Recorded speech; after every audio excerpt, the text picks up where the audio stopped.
अस्सलामु अलैकुम वरहमतुल्लाहि वबरकातुहू। नाज़रीन, जुम्अतुल विदा की नमाज़ कैसे पढ़ी जाती है, जुम्अतुल विदा की नमाज़ कैसे नियत की जाती है, कितनी रकातें होती है।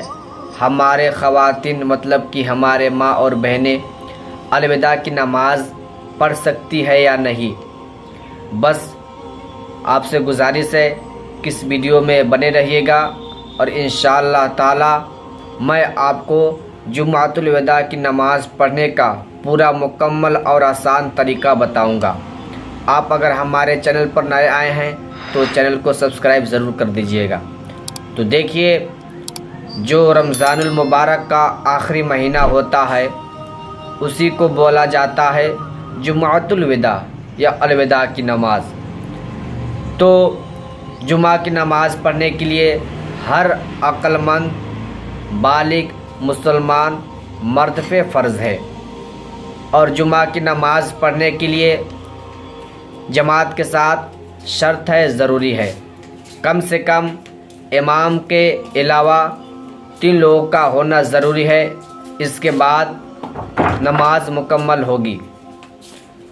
तो जुम्अतुल विदा की नमाज़ कैसे पढ़ी जाएगी, आपको तो नियत कैसे करें। जब आप घर से नमाज के लिए निकले तो दिल में पक्का इरादा होना चाहिए। अगर आप ज़ुबान से नियत नहीं बोलेंगे तो यह मुस्तहब हो जाएगा। तो आप जैसे मस्जिद में दाखिल हुए तो आपको 4 रकात जुमा की नमाज सुन्नत मुअक्कदा पढ़ना है। अब इसके बाद जब आप जमात के लिए जब इमाम साहब जमात खड़ा करेंगे तो आप को नमाज़ पढ़ने के लिए जमात के साथ नियत कैसे करना है।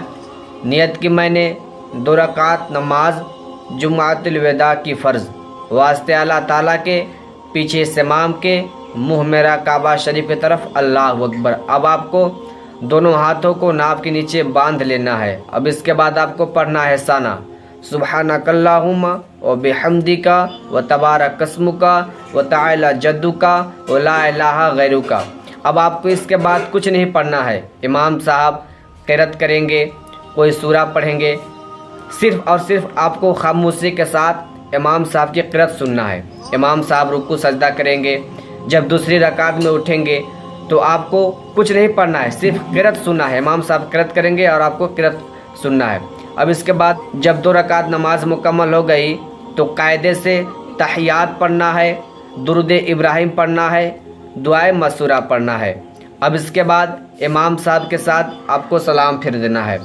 जब आप नमाज से फारिग हो गए और इमाम साहब दुआ कर लिए तो आपको जमात के बाद 4 रकात सुन्नत मुअक्कदा पढ़ना है, 2 रकात सुन्नत पढ़ना है और 2 रकात नफल नमाज पढ़ना है।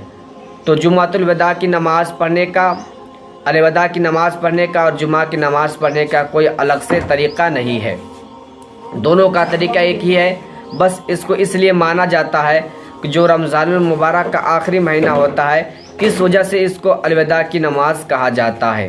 तो आप तो इस वीडियो में अलविदा की नमाज़ पढ़ने का तरीका सीख ही गए होंगे और इस वीडियो को ज़्यादा से ज़्यादा शेयर कीजिए ताकि हर मुसलमान भाई तक वीडियो पहुंच जाए। और क्या औरतें अलविदा की नमाज़ पढ़ सकती है या नहीं, मैं इसके बारे में एक वीडियो बना दिया हूँ, आप जाकर उस वीडियो को देख लीजिए। तो चलिए, अस्सलामु अलैकुम व रहमतुल्लाहि व बरकातुहू।